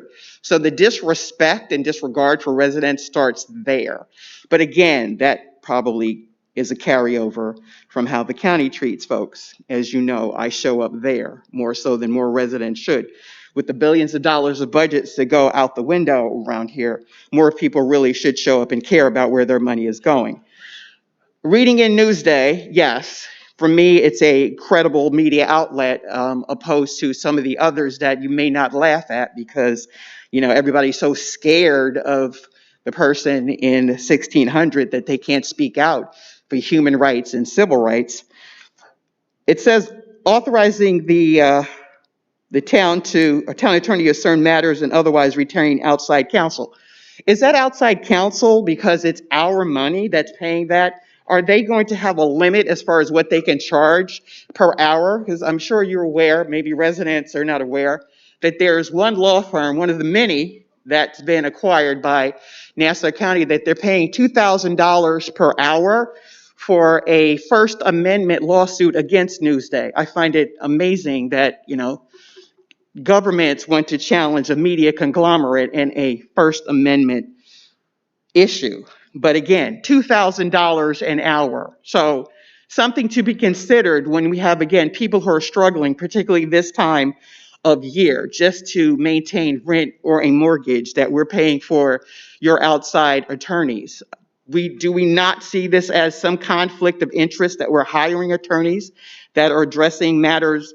Whatever the decisions are, I think it still smacks of a conflict that we are paying the attorney that is representing you in a separate issue, Mr. Supervisor.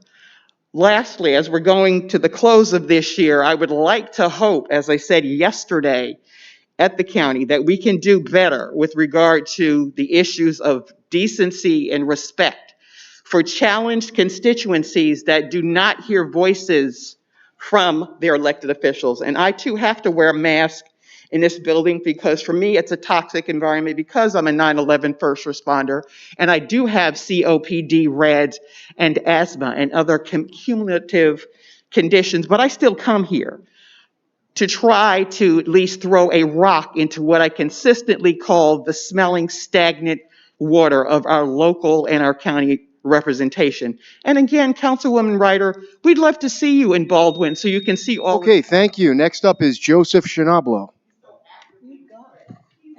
Joseph Shinablo. Okay. Anybody else like to speak during public comment? Good afternoon. Hi, Ann Madden. I just wanted to comment on something that you did say about Newsday. And, Mr. Ferretti, the press is not your personal rival. They're supposed to be watchdogs. So maybe you don't like what you're reading. That doesn't make it not truthful. My comments are going to be about the animal shelter. I'm really sorry to hear that an employee was severely injured. I understand that he lost part of his finger. And while you may want to comment, and I know you take notes, and the difference with you as supervisor is that you take a note to attack the public instead of address the problem. I do notice that pattern. But if you're going to say it was an accident, it was also a preventable accident. My understanding, first of all, is the floors were wet. They're always wet. That's how mismanagement handles that facility. There are many policies that are not enforced there. That's just one of them. But when you have employees doing jobs that are not of their job description, such as walking dogs, as much as I love the compassion in them, that is one thing that I've heard from even the town attorney, the commissioners, the deputy commissioners, deputy town attorneys, that certain things are not their job description. So I'm just wondering why an employee who now has to deal with a lifetime injury was walking dogs if that's not his job description. Moving on to another situation, Ulster County Canines, a highly reputable, highly accredited organization that had saved a dog that was slated to be killed, is actually very adoptable. He saved a dog. This was before your time, Mr. Ferretti. He's done an incredible job. He was approved to pull that dog after a long attempt to do so. He has shown a lot of interest in a dog, Graham. That's a long-time dog housed there. He's not been responded to. This has been going on almost, I believe, 2 months. So this is why you have warehoused dogs there, and this is why you have wonderful rescue organizations that eventually say, you know what, I can rescue from up the block. I don't have to drive 3 hours to save a Hempstead dog. So I think that the town, not just the director, the acting director, I should say, should respond, but the town attorney as well, to find out if that dog can be saved. But again, I'll mention before closing that you're there now 6 months in that seat. The town shelter is still grossly mismanaged. You still have a shortage of staff. There is still no full-time accredited unbiased trainer, and nothing has improved. So as much as you claim to have an affection for the employees, they're just not feeling the love. Have a nice day. Thank you, Ms. Madden. Thank you. Just would like to indicate, first of all, I've not been here for 6 months. I've been here for 4 months, number one. Number two, I watched the video of the tragedy that occurred on Friday. It had absolutely nothing to do with wet floors, so I don't know what you're talking about. And lastly, yes, I will take notes. And when people come up here, like you did, and say something without any foundation whatsoever, I will correct you. So I would be ready for that to continue. Does anyone else wish to speak during public comment? Okay. Thank you all. I hope you have a good afternoon. Okay, I move that we leave. Thank you.